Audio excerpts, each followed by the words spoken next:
Okay, welcome everyone to the Final Thursday reading series. Thank you for zooming in with us.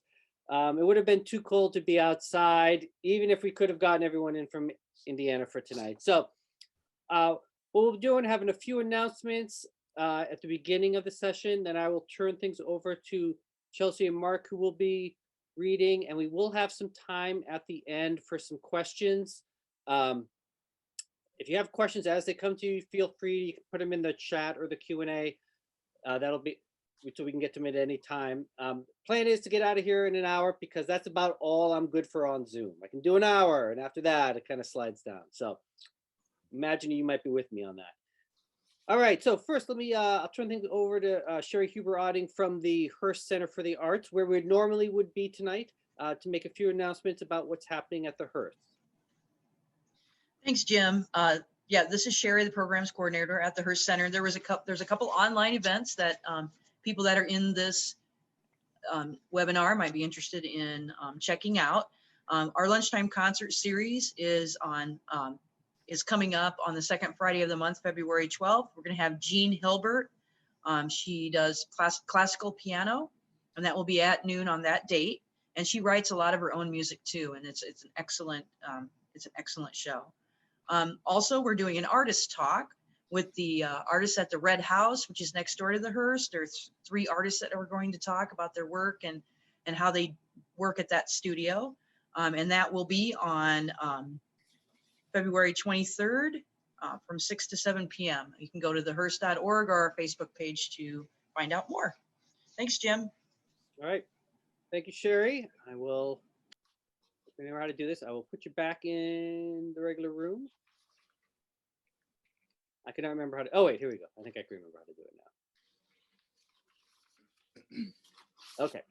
A couple things I just want to note. Next month's featured readers will be novelist and entrepreneur of culture, Ishmael Reed, will be reading with his daughter, Tennessee Reed. So that will be at the very last Thursday in February. And then I also want to announce something that I've been working on. The Department of Languages and Literatures is going to be having a virtual French film festival that's going on all semester. I will put that in a link in the chat, but I'll show you the link too, if I can get that all to work out. So it'll be a series of French films that will be available for streaming over the course of a week. And then after that, we'll have discussions, Zoom discussions, about a half hour, maybe a little bit longer, depending on how much we have to say about each particular film. That'll be starting in February and going through the end of March. It is free to all, and even anyone here tonight who has nothing to do with you and I, but you want to see some movies, you're welcome to attend as well. But people do need to advance register. So that link that I sent you might want to use for that. Okay. All right, so I'm just going to read a very short piece before I turn things over. It's a near future piece, which is always a risk because I do not know what the future is going to look like. So I could be wrong about everything that happens in this. But it is a piece that kind of looks ahead to the end of the pandemic, and it's called The First Date. Sarah looked into the window of the bar and took a deep breath. She was being ridiculous. Or she was being appropriately cautious. It was hard to know which. She'd read the news reports that said the pandemic was finally under control, that we'd reached herd immunity. She knew that plenty of people had ventured out to crowded bars and packed restaurants again. But could she be sure? It didn't take more than a simple Google search to find any number of arguments that things were as bad as ever, and plenty of conspiracy theories out there suggested things were even worse. Even Dr. Fauci had a hard time giving a straight answer, sounding more like Yoda dispensing mysterious hints about the future whenever he was on TV. But she'd gotten vaccinated, and she had waited. And then she waited a little while longer, just to be safe. All the while, she drove by crowded strip malls and saw the lines outside of movie theaters. It almost made her cry. It was so beautiful to see again. But it almost made her scream, worrying about all these people of all different ages and conditions congregating unmasked without an invisible 6-foot bubble around them. Didn't quite seem right anymore. But that was just her perception, wasn't it? It was just going to take time to get used to social life again. just like it took time to get used to social distancing. Just like she'd gotten used to touchless delivery of her groceries and washing her hands like she had obsessive compulsive disorder. She knew almost for sure that she was safe now after more than a year of not feeling safe. But almost for sure was something less than certainty. She would have liked certainty, but she needed to start living without it. Which is why she was here, looking into the frosted plate glass window of a downtown bar, because she had agreed to her first date in, well, she didn't want to think how long. But she was going to go to a bar tonight and meet this Derek, a guy she'd never met in person before, though it wasn't as if they were strangers. I mean, they'd been video chatting him for she'd been video chatting him for months now after he texted her during a Zoom meeting at work. Derek seemed nice, and she had wondered why she'd never noticed him in the office before. Then she found out he'd been working remotely from 2 time zones away, so she filed him into a different category. He was a nice guy to chat with, but nothing more. But then, when the office opened up slowly again, he got a transfer and moved into town, and he asked if they could get together. She wondered if she was part of the reason he asked for the transfer, and she couldn't decide whether that intrigued her or scared her. After all, what did she really know about him other than that the room he zoomed in wasn't too cluttered and he knew how to use punctuation? Of course, those two things put him right at the top of her current options. I mean, he was practically the only man she had any contact with, except for the touchless delivery driver who waved and smiled at her when he placed her groceries on the doorstep. But this was what it had come to, having fantasies about the delivery driver. To be fair, it's not that she was a hermit. She went outside. She exercised regularly when the weather was warm enough. She kept in touch with family and friends online. It was just that she hadn't been with someone in so long. She wasn't sure she still knew what to do. But now Sarah was going to find out. She exhaled, expelling respiratory droplets into the air, but she knew those droplets were harmless now, at least as much as she knew anything. She pushed open the door to the bar and walked inside to the rest of her life. All right, we'll see if I'm right. Okay, so let's see. I believe Mark was going to go first, so I'm happy to say that he has his kind of return to you and I after having gotten his master's degree here in English. I was going to say just a little while ago, because that's what it seemed like to me, but it may have been a little bit longer than just a little while ago. But anyways, Mark's had a very successful publishing record here. The author of 3 award-winning poetry collections, including Southern Tongues, Leave Us Shining. So happy to have what I think of as local boy makes good. So I'll turn things over to Mark. Oh, thanks so much, Jim. How's my volume level? You're good. Okay, yeah, thank you. Actually, I was trying to add up the years, Jim, and I still remember one of your short pieces that you read in class about an epic food binge, and both enjoying the piece, but also feeling kind of proud of myself because I recognized your T.S. Eliot reference in the middle, and like sort of patting myself on the back. And Okay, that was published in my book. You'll be glad to know. Okay, well, nice to be here, and we're thrilled and honored to be part of your Thursday evening. As all my poems fall down to the floor, I'm going to read a few poems, one from my second book, one from my third book, and then a few new ones before I turn the floor over to the poet you've actually come here to listen to, Chelsea. So here's a poem from the Body Distances called Goat Hour Gospel. I figured I'd work in some animals because people love animals. So even if you don't dig the poems, maybe you like the animals. So, Goat Hour Gospel. Just as the evening's about to move on, they appear, not as the apparitional deer, here and gone in the next moment without a sound, but one by one, bumbling through briar, chewing through poison ivy, sniffing at trees. A slow procession walking beneath elms and birches that hold up the last light. And you're alone with the traces of things, the news in front of you. The crooked skeleton of Richard III was dug up from a parking lot, humpbacked, once buried in his boots in battlefield wounds. Nearby, a lost river has been uncovered and coughed up its mouthful of Roman skulls. No relic is safe, it seems, from an invisible tide that presses them upwards. Sometimes it's not the loss that hurts, but the indignities of the discovery. And yet beside the diggers and builders of new things is this mangy congregation, pushing through the scrub without a trail or blueprint or direction. Their dirty white fur shines a little in this late, lost hour. They bleat as they shamble and piss on each other without warning, or maybe as a warning or in greeting. They'll eat anything, tin can, t-shirt, canvas sack, bones of animals and kings, and carry them a while. And so do we. Each night across the country, people turn up at hospitals unable to speak for the needle or nail lodged in their throats. They're unable to explain why, but we know. That desperate mix of need and panic that can drive us to keep something safe for good. These dearest items take your words and leave them luminous, radiolucent, shining on the X-ray like this swallowed ring, a ghostly eclipse. Small comfort to share an appetite with these goats, this disheveled lot.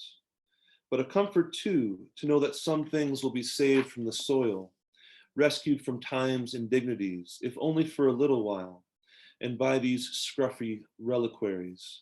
On the other side of the valley now, flickering slightly as they near the vanishing point of the timberline. And we might call such salvage mercy. And it must be even for the undeserving, for those of us who didn't live right or live best, whatever that means. Mercy will find us, even when we fail to recognize it, when we least expect it. He's snapping. Yes. Chelsea's snapping. Okay. All right. So big also hello to my family and well, our friends in Tennessee and Pennsylvania, and I know I'm forgetting states and the like. One thing I've been trying to grapple with the last couple years of writing is the language that my grandparents spoke. We hail from a little place in the Netherlands, a little province called Friesland, which has its own language called Frisian. And oddly enough, the old Frisian bears a remarkable similarity to Old English. And one of the legends that we tell, I'm about 99% sure it's true, says that the Romans actually never conquered Friesland because one of their phalanxes, or whatever you call those army guys with spears, you know, showed up in Friesland and asked a man who was plowing where the local governor was, and he had one of these old school plows, and he lifted it up with one hand and pointed that, well, he's my big brother and he's right over there. Anyways, pretty sure that's true. But one thing that I've kind of been learning, well, bits and pieces, like a word here, a word there, is the language of Frisian, which is on the verge of dying out in our family, unfortunately. But here's a poem that begins with Frisian called "They Ate the Bulbs of Tulips." I'd have to hear it spoken in mine somehow, my father said, of the Frisian word for hunger, but I'd settle for memory or grief under the category of things that undo me. It's a funny thing to think. Who would be the speaker if not him? His mother, maybe, holding hands in the hospital with his father after 76 years. Married the day after the war, when the stores had no windows, the Nazis took the glass. The mourning doves might have the right vowels, or the red belly in the leafless dogwood, now winging through the sunlight, peplumed through the pines, blue tarp peeled back on the cotton bales in the field beyond. Merry Christmas spray painted in blue upon the white. Snowless, starless, a man goes on trial in France for helping refugees. Could have been your grandparents, my father says. Your paka hid in barns. Woke once to mouse feet scrambling across his face. But in France, it was a 2-year-old in a ditch, dying of dehydration. And when I look down, I've pulled the petals from the bouquet. And as I've neither French nor Frisian nor courage, all I can do is sweep the body of petals into my palms and pour them into the cathedral of water in front of me. One thing I've been also grappling with is just, I guess, how intense some of the details are.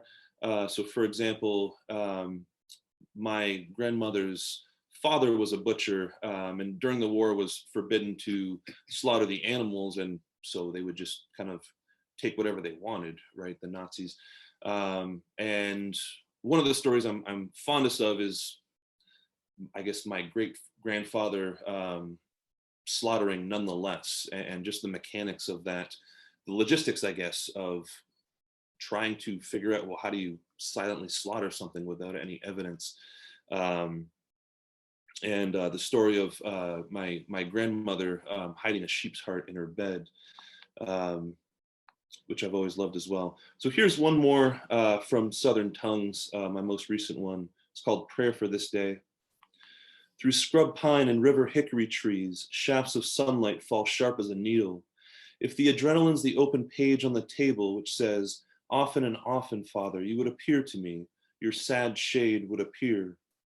No ghosts here, no. And if the Lord of hosts, no answer to what we ask, bread or wine or why. Though we're listening, asking for a sign, a reply, even a not yet. And yet, there I was 3 stairs down when my daughter fell. Her body light as a sheaf torn from the book of Kells. I don't know that I've done anything better with my life. I don't know what I'd do without her. Reach out your hand and put it in my side, my Lord said to the doubter. And wherever you are, put your hand here. No one was shot in Dallas today. There's still water in the Trinity River, 40 days since last rain. I hold up my student with the immigration hearing to you. I hold up my daughter's almost asthmatic lungs. Tomorrow is easy, Wallace Stevens says. Today is difficult. Tomorrow ain't shit, Bubbles echoes, somewhere on the wire. Well, no shit. So guide us, Lord, as we zig the street side dumpsters and dealers, zag the halfway house, zig the conspiracy theorist who knows where all the witnesses to JFK's assassination disappeared to, zag the stadiums alive in their 100,000-watt wounds, our towns desegregated for one night, just one. So this must be a dream or an act of God. How will you bless us? You said, I will use your poverty. It's writ plain. Your will be done despite all I can't explain. I hold up this breath, these hands to catch falling bodies, hands to brush away the stinging fire ant. Open the manual of this EpiPen.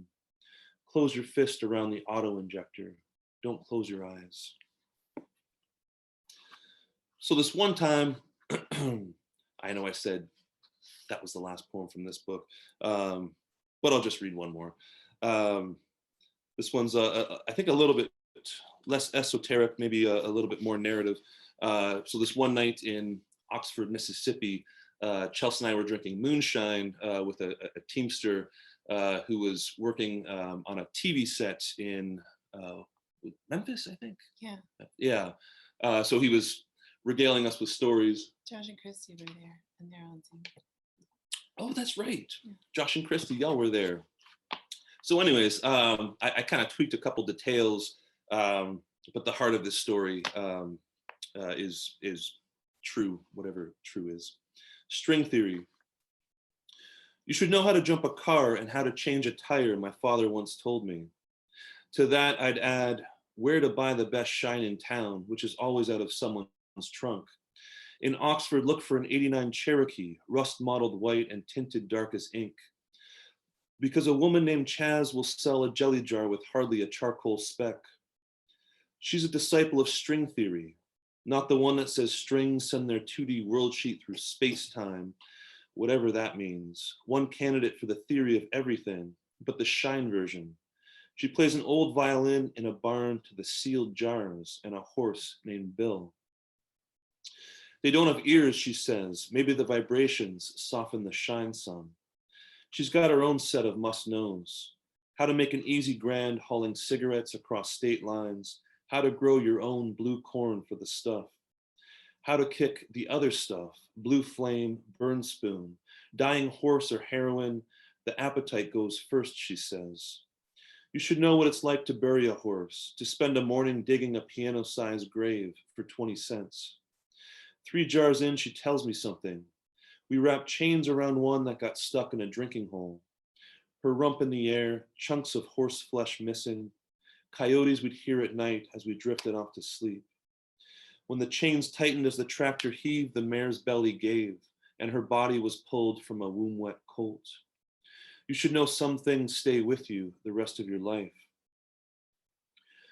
I even saw that colt as I held up the ultrasound pic the first time, she says.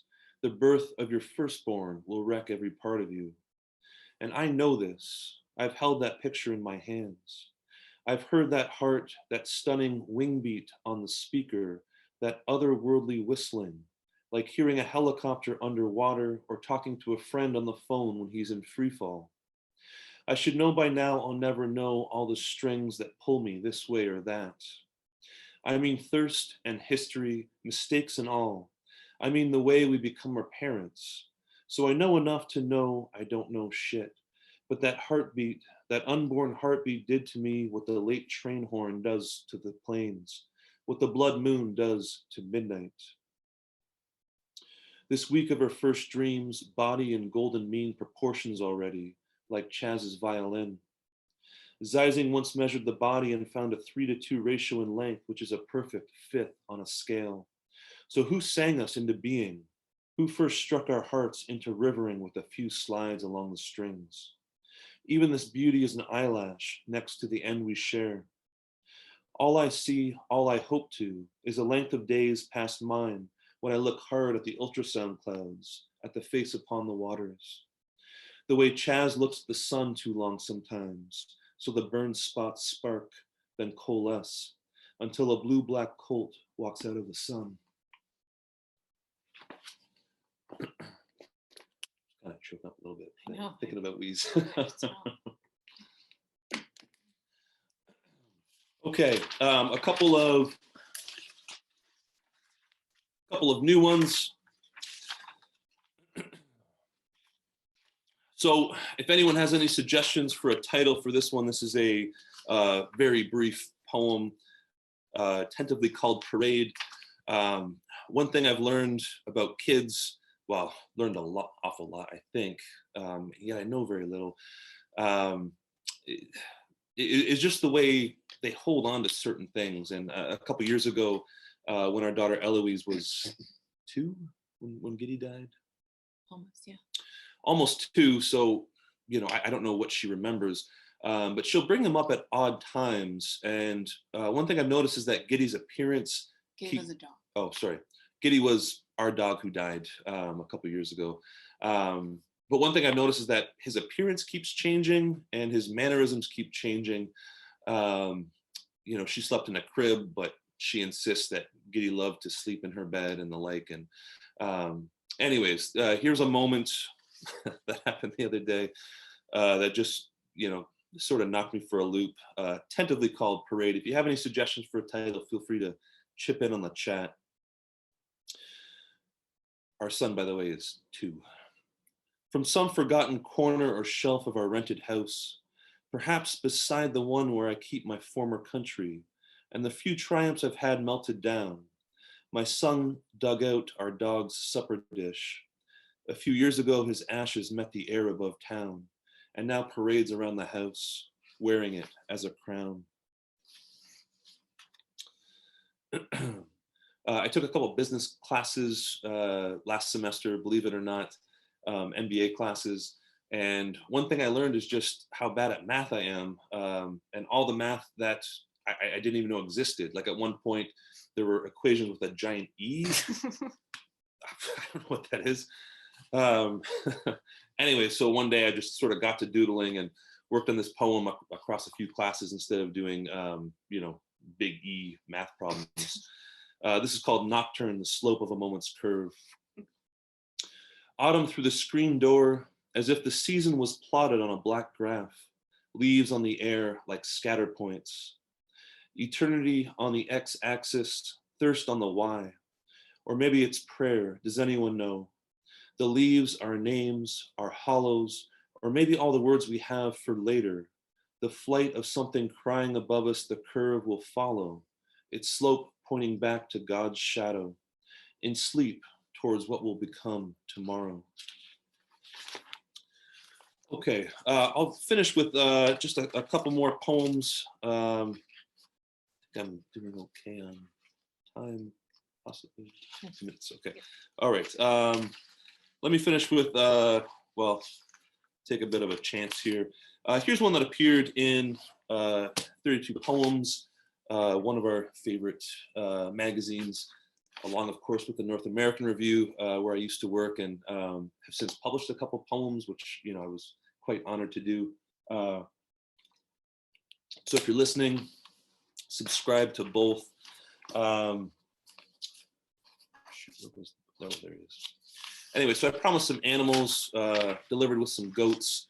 There'll be a dog in my last poem, and here is a kind of an unusual character maybe to encounter in a poem, but I'll see if you can figure out who this is from the poem. It's called The Book of Vigils.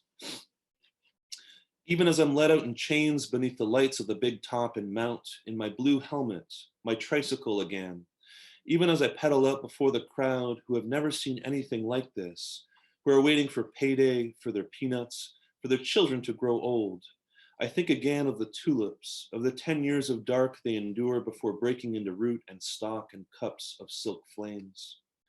And everyone else keeping a vigil, mourners and roosters, wells for high noon, dogs for the full moon, Mary at his tomb, fumbling for the words of her own Magnificat. Night shift nurse, ambulance driver walking the ringing ruins, waiting for the phones of the dead to stop. There are vigils that are flameless, prayerless, and though tonight I'm only the opening act, the bear who rides a tricycle, what a thrill.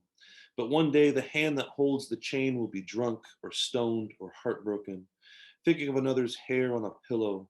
And in that moment I'll be out the door and down the road, and I'll pedal until I find the stars my mother walked beneath, the river for which I was named. And I'll close with this last poem. It is somewhat riskily, probably riskily, called The Art of the Deal.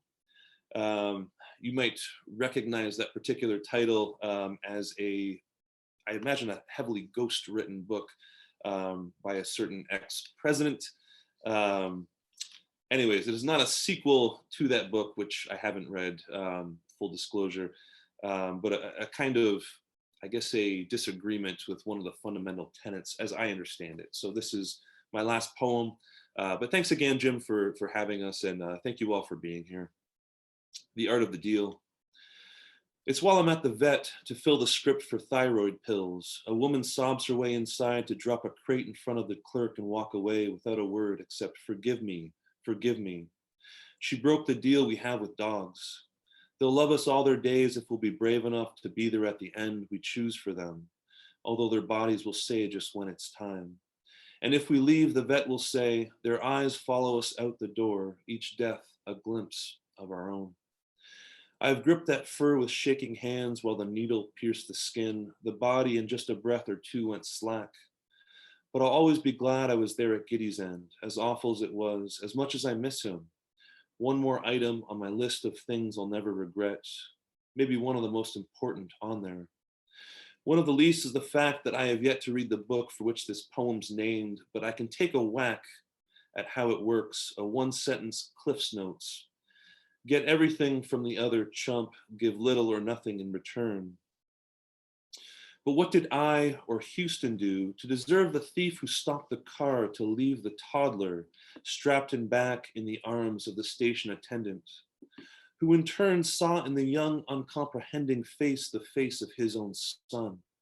What IOU could we sign to eternity in return for the Galveston nuns who turned the children's terror into song as the waters rose around the hospital? Or for the discovery of Florence Price's work, unknown symphonies found in a house that had a tree fallen right through its roof? Who signed the check to bribe the odds against my brother driving the street in Uganda where a gut-shot boy was begging?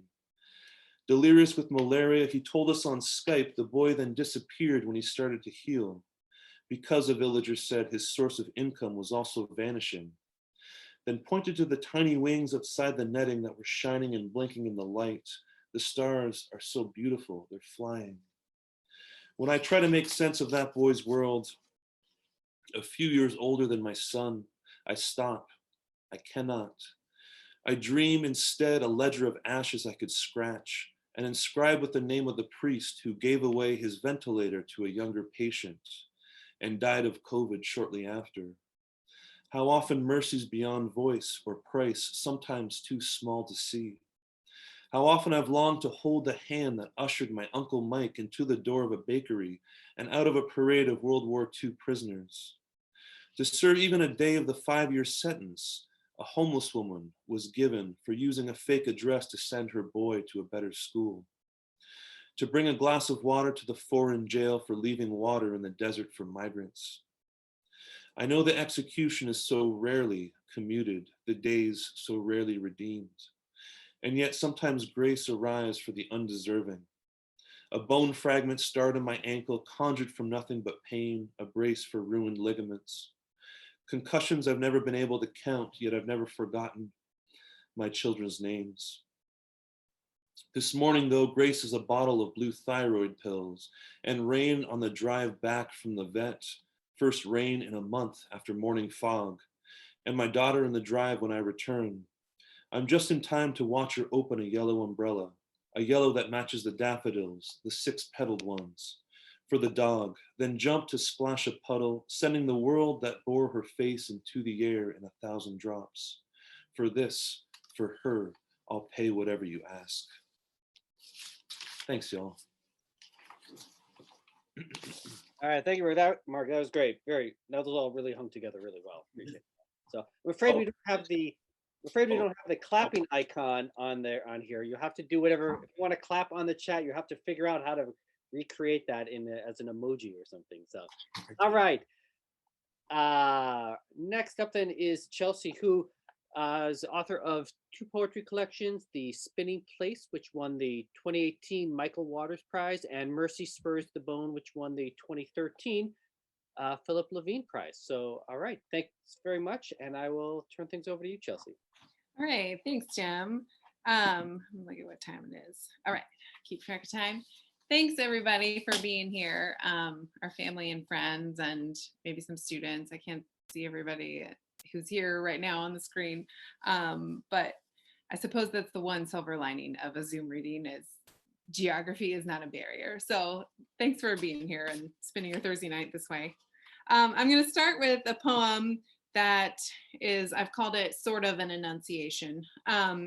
And it references a painting by Van Eyck, Van Eyck's Annunciation, which is maybe my favorite Annunciation painting. A few years ago, I was looking at the painting with some friends, hi Daniel and Beth, and we noticed how the spirit, as it descends upon Mary in the form of a dove, is basically making a beeline with its beak straight toward the top of her head. And it looks like it's going to hurt when it gets there. So this poem references that painting. It's called Descent, sort of an enunciation. At the tree's tip, the hawk folds his massive dust-colored wings and casts his yellow eyes like a line upon the fields, crisp and blue in the season's first frost. He is not a dove, though when he descends, it will be with the velocity of Van Eyck's dove toward Mary's crown. The cars on this highway do not slow to look. The world is always moving, and nearly everything in it. There was morning and there was evening, the story goes, and the animals, and the man's tongue in his strange mouth naming them. The first work is to speak. Why then, when I saw you in your shadow clouds on the screen, webbed and frog-like, your one heart a nucleus of trembling, why could I not? Perhaps that is what the hawk's eye robes for, how it knows what unstill thing to pursue. I was afraid of our oneness, my ability to save you from nothing. And finding the quickening in the smallest grass blade shadow, it dives, a descent upon which everything depends, morning and evening, and the name of the creature in the crosshairs of that yellow eye, now terrified into the rest of its life.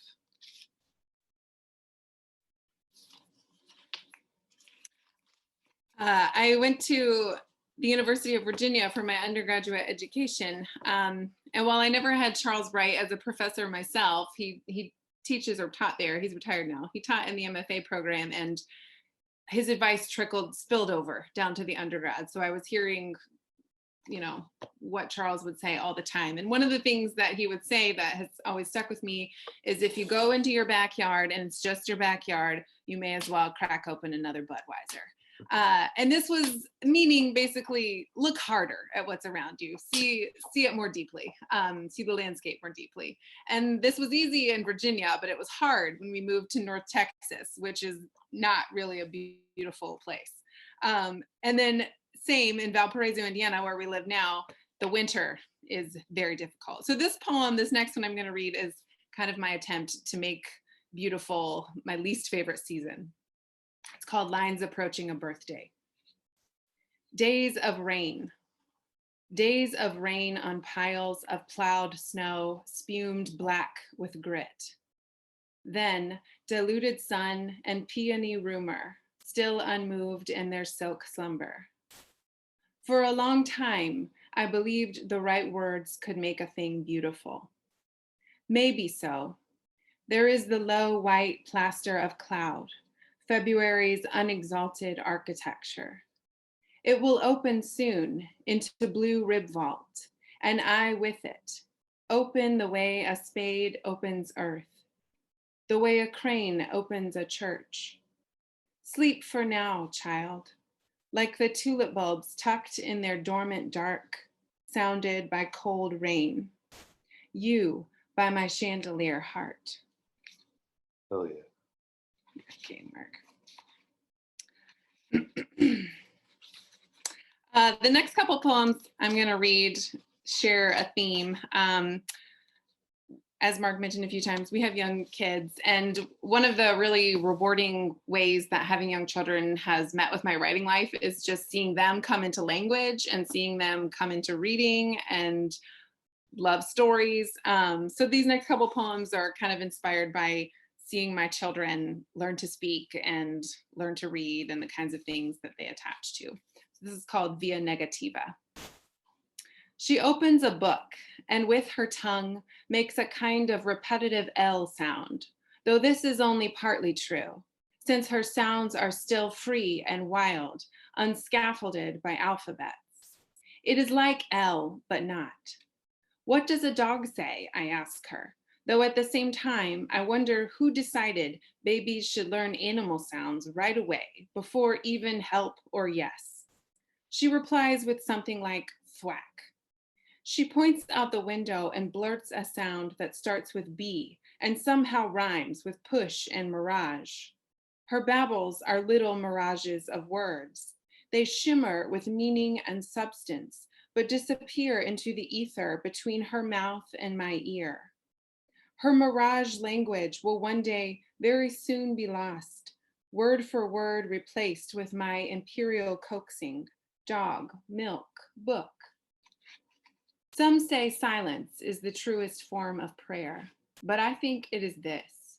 She speaks and does not mean to mean. She knows her voice will turn my face to her. And this is The Reader, which borrows its title from the great poem by Richard Wilbur. The Reader. I confess that more than once I have tried to hide the book about the old house in Paris that was covered in vines, knowing as I do that each night it will be her choice. She slides the hard green volume from the shelf and hugs it to herself, a book the size of her own ribcage, declaring, "Madeline is heavy." We settle in together for our return to 1930s Paris, our bodies sharing a perimeter as they once shared everything. The wounded soldier with the broken leg for whom the girls are sad. He broke his leg, she says on cue. The tale of fearless, smallest Madeline has become a script, her favorite. At her age, she finds every day that for each word she knows, there are 20 she does not. The language swelling, moving away from her, like a cosmos not bound to her small gravity. But here is a collection of words that never changes, each one where she left it, a Pompeii of sounds and pictures. Nothing could be more right than her patient, page-turning anticipation to interject just in time Miss Clavel's nocturnal epiphany. Something is not right. Please pick a different book, I've pleaded, but she is devoted to this story, and devotion, its familiarities, its threadbare habits of love, is new to her too. So stay where you are, Madeline, I append, for soon enough it is she who will be changed, returning to you much later to find you still dismiss the tiger in the zoo, still daydream the plaster crack into a rabbit on the ceiling. She will return with the other girls to bring you a flower, but find instead a new kinship with your body's boast of scar. Her mother's voice become an architecture of shade that lengthens away from the words, each one opened again in its crypt of ash. All right, I'm gonna read a couple of new poems that are not in the book. So those that I just read are from The Spinning Place, which looks like this. So here's a couple of newer ones that I've written since that one came out. This one is called How I Will Teach My Daughter to Mop. Is even memory Dopplered, changing as it recedes from us? That year, the man next door hit his girlfriend's head into a wall. Later that week, after close, as I mopped the grenadined grid of dance floor, I saw the owner's bourbon bright eyes on the mop's hard shaft in my hand. Once, a man wanted to watch me rinse a palmful of blueberries. Once, I slept through every train suturing night to day. My shift drink was never whiskey. I walked home beneath a glitter box sky, fit my body through a zigzag of alleys. Suppose instead memory opened like a crocus, predictable with a little light. You, crocused in the night of my body, do you know all that I've forgotten? In the Middle Ages, women believed they could dissolve a charm, a petition into water, then drink it to their unborn child. What I want to say is, blueberries grow best in dappled summers, and they withstand even harsh winter chill. When you plant, remove the native soil. When you pick, look for the darkest ones. Your bare feet will wear the turned earth across the kitchen floor. Never let a man watch. Okay, and I think I'll close with a poem that came to be because of the pandemic. No, not that one. So I mentioned I went to UVA. Lisa Russ-Spar teaches in the APP, in the area program in poetry writing there, and she was kind of like my poetry mother. And she stays in touch with all of her alums, and she began that last March just sending out a prompt for everybody on the alum list. And if you were interested in writing a poem that responded to the prompts she sent around, then you could send it back and she would circulate all of them. And it became kind of a really nice community, and Lisa comes up with the most amazing, intricate prompts. So this poem that I wrote is in response to a prompt that she sent. And part of what was so nice about it was that I got to feel like I was in her class again, which I really missed. So she sent, one prompt was to write a tantra, which is, a tantra is like a sacred Hindu or Buddhist text that usually has some kind of instructions for meditation or sexual technique. So this one is called Dandelion Tantra, and it's kind of an ode to the dandelion, but also explores the sexual technique of the dandelion. So I'm wishing us forward into dandelion season here. This is called Dandelion Tantra. Saint Dent de Leon, your reliquaries are many. Soft underbelly of the dog, my children's hands and pockets, you're the best birthday candle rehearsal. Spring gusts off the lake that crescendo near the tops of trees. Your seed lash and ligule haply toted along in each bearer's heedless devotion. Haptic, you, and kinky. You'll take it anyway at all. Your coarse-toothed form saying, touch me not. Be loved, grizzled effigy of allium, sun memoried, star tufted, most celestial of flowers, stubborn, persevering witch. Every vice is a virtue's slip of the tongue. You are the true inheritors of the earth, most fruitful and multiplied. Ply your ovaried urge in every plush lawn. Blessed be the roadside ditch and the sidewalk crack, the crumbling cinder block crevice where you bloom, you, upturned broom of the worm and grub gods. All right, thank you guys. I'll close there. I know we're nearing Zoom fatigue, but thank you again. We're happy to answer any questions and just appreciate you guys being here. All right, that was great. I will write the word applause because that's what I can do. On the icon. So people, I was thinking about how to do this. If you just wanted to ask a question, you can just put that in the chat or the Q&A. But if you want to raise your hand, I think I will see that, and then I can bring you up on the stage if you'd like to ask a question in person. So while people are thinking about that, let me just say, you both have had a lot of success with poetry prizes, which is a kind of hard competitive world. I know it can be frustrating for a lot of poets that are just starting out. So I wondered if you had any, I don't know, words of wisdom about poetry prizes or how you've come to think about them. Do you mean manuscript or single poem? Either one. Well, Mark has all the success with single poem prizes, so he can talk about that. I think, I don't know if I have a lot of words of wisdom. Patience and a long far-reaching vision, I suppose, are my main words of wisdom. I sent out the last book, I think 54 times before it was accepted or before it won the Michael Waters Prize, but it had been runner-up for that prize the year before. And I think that was one of the things that I really took away from the process of sending out that book. And my first book was once a finalist for the prize it eventually won a year or two later. Was just when you send out that first couple times, you kind of figure out where you have a really receptive audience and where your work lands well. And I think that can help you sort of funnel your attention and think about, okay, if I'm revising this manuscript to send this again next year, what might that look like? So you don't feel like you're sending it to a blank audience.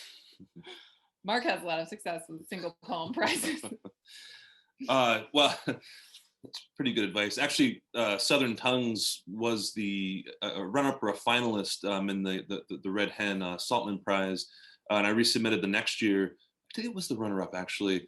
And after the news came out, one of the editors wrote me and said I recognized the manuscript from the year before and could actually like mention the different things I had done in which I had changed it and said he liked this and this and this, and I was really impressed with just the specificity of his observations. So I think, yeah, that after a while you kind of get a sense of just what a press is after, and so for me, one of the best ways is just to see what the press is publishing and what its readers, if you can get a hold of a finalist list, what they're after and what they find attractive on the page. In terms of single poem competitions, it is quite often a crapshoot. But I will say, like, you kind of get a sense for when a poem's maybe like a little bit more special. The concept of the poem might be like a little bit more inventive. The range might be a little bit wider. You might be, doing something special with the figurative language. And one thing I've tried to do over the years is, I don't know how many of y'all remember back when the banks were failing, was it the Federal Reserve that was stress testing these banks? One thing I've learned to do is sort of stress test the lines of a poem, where just you reread it and stress testing just like which lines fall flat, but also what other tangents can you find 2 or 3 tangents into wilder territory? Not necessarily wilder, but just territory that I guess maybe rings a little bit truer in the reader, perhaps. But it really is a recursive process of just returning to the page again and again. Well, it sounds like you both have to have a lot of perseverance and both be totally invested in your work and then try not to care when you get, what would it, 54 times? Is that what you did with that one book? That's 53 hard email messages. Expensive. Well, hey, the question on the chat from Josh, who asked, is there a place, a time of day, a person that tends to lend creativity to your process? And I will piggyback on that question, maybe, or as a secondary question. I was interested, you both had poems about, that talked about your kids and kind of the inspiration that they've given you. I'd be interested in hearing about that too. Mhm. Yeah, for me, it's the time of day that I write best is first thing in the morning. My freshest, best, most unfiltered thoughts, I think, happen right away. So I tend to get up early and just be at the kitchen table with my notebook. I try not to check my email or do anything, just sit down with a notebook and a couple books. So in terms of like a person that lends creativity to my process, I mean, obviously my kids, they give me a lot to think about. But I'm always writing with a book right next to me. So some, work that is inspiring or interesting or gives me something to kind of converse with. It's hard for me to just sit down with nothing. But if I have something else near at hand, then I have, it's like I have someone to talk to when I'm writing. Jim, you're the father of 3, so you're familiar with just how kids can throw a wrench into sort of everything in your life. That's never happened. What are you talking about? Impossible, right? And I will say that, in terms of time of day, it's been very few, at least like during the workday, very little in the way of getting things done is kind of possible, though. Someone like Sean Singer, for example, has driven a taxi cab the last couple of years and gets ideas and kind of kept a notebook. Alex Dimitrov published a poem the other day that he started in a taxi cab and just, why do I keep saying taxi cab? In a taxi. I'm fancy, I don't know. And only worked on that poem in different cabs around New York City. We've been getting up at 5:30 and just sort of like writing for a, until the kids wake up, really. But I will say, more than time of day, regularity matters a lot. My first reader is Chelsea, and the last poem I completed, I can look back and I've got, it's all saved to computer, but also email. And I just have an email to Chelsea with a kind of a keyword, so I can just, it's new one, Chelsea, something like that. I don't know. Anyway, so my last poem was finished December 9th. And not that I didn't work on any, but I didn't work continuously on one. And I've become a big believer in the physical artifact of a poem, the actual artifact of a page. And if I had one piece of advice, the most useful thing for me, it would be just carry that page or that notebook around with you. The psalmist says, my heart works in the night seasons, and I'm probably paraphrasing badly. But I really believe that you can't wait for flashes of inspiration. You just got to be at the desk a couple times a day, even if 10 or 15 minutes. I think your heart and soul will keep working on it throughout the day and the night. For what it's worth, that might sound kooky. All right, well, we are coming to the end. If anyone has a last question, we would have time for that. But so I'm just interested in kind of what you're working on. I mean, we've heard some of your new poems, but are you working on like other collections? Anything kind of thematic? Where do you see yourself headed here? I don't know. I have a good, 20 poems maybe that could go in the next collection, but it hasn't taken any kind of concrete shape in my mind at this point. I probably should print them all out and look at them and think about it. I have an idea for a nonfiction, like an essay collection in my head that I might start pursuing or like trying to write toward, which would be kind of like a hybrid meditations on life and art, especially like just like what it looks like to live within art. So not so much like scholarly close readings as much as it is like just in my day-to-day, how do I carry this with me? So I might try to write that. So that's what I've got up the pipeline. I kind of love that idea, by the way, because I've always wondered, can poetry ever matter, to, I mean, as someone, I worked just for a little while in a factory. My father worked in a factory for, 20 years. My mother worked Tim Hortons coffee shop and, Tide grapes and dozens of, lousy jobs along the way, kind of, sacrificing an awful lot to, put food on the table. And I've often wondered, like, how might poetry matter to, somebody folding sweaters at the Gap or something like that. And so I do kind of love that idea myself. So one but- reader, well, one person would read it. I've got a new collection that's been a finalist a couple places, a couple of contests. I've kind of since seen it sort of splintering off into like two sort of nebulous entities.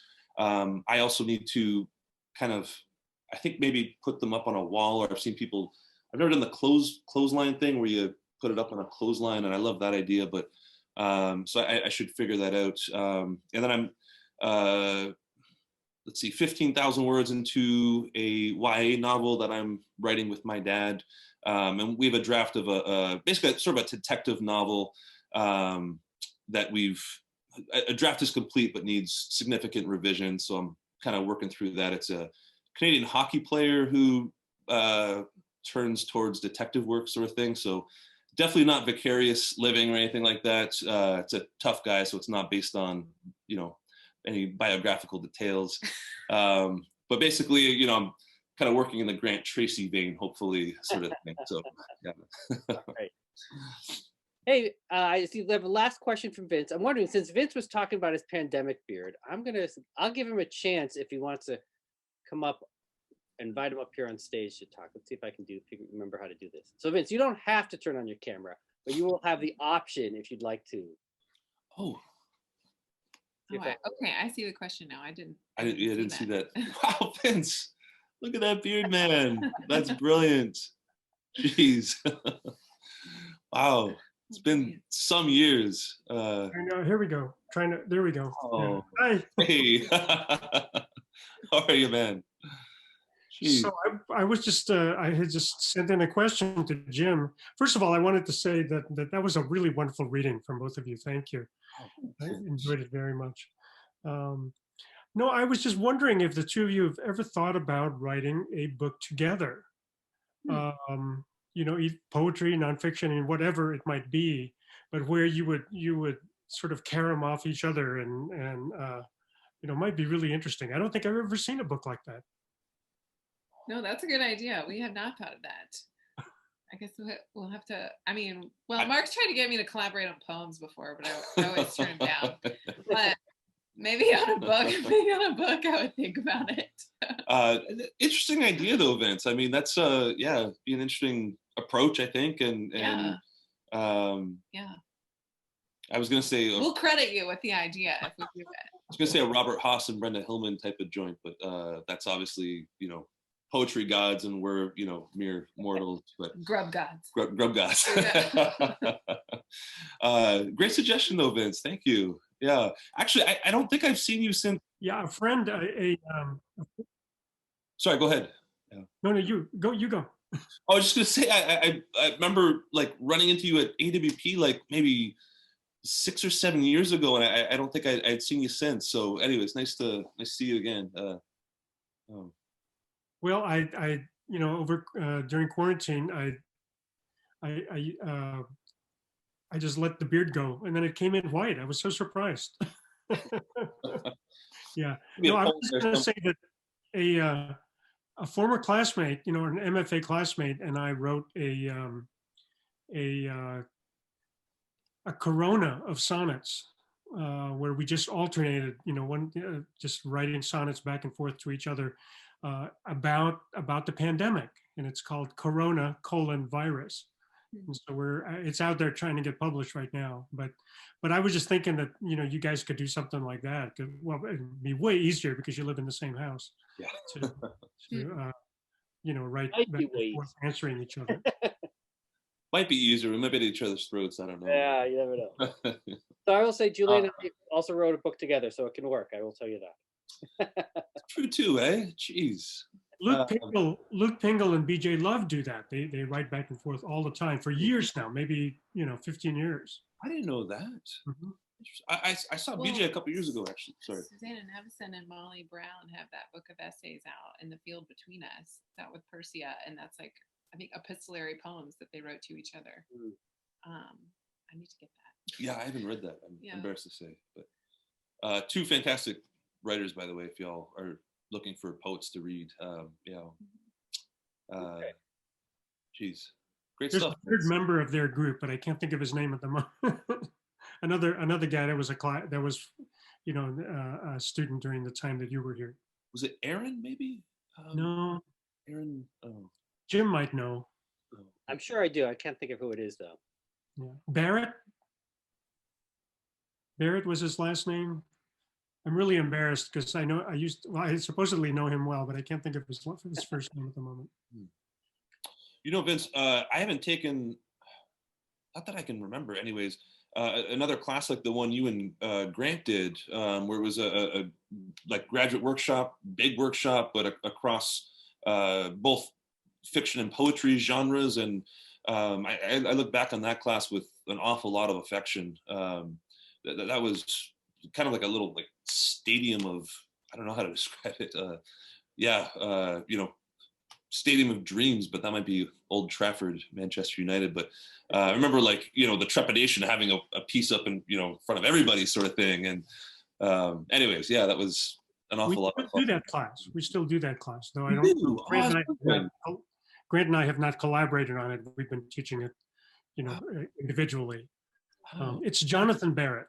I don't know if that rings a bell for you. Okay. Yeah. Cool. All right. Well, now that we've got that, good. So we can end on a good note. You remembered his name. All right. Hey, well, I want to thank you both very much. Thanks everyone for coming out tonight. Hopefully you'll be back next month. Stay warm out there. If you're here in the north, if you're down in the south, don't tell us because we don't want to hear how nice your weather is. All right. Take care. Have a good night, everyone. Thanks, everyone. Good night. Thanks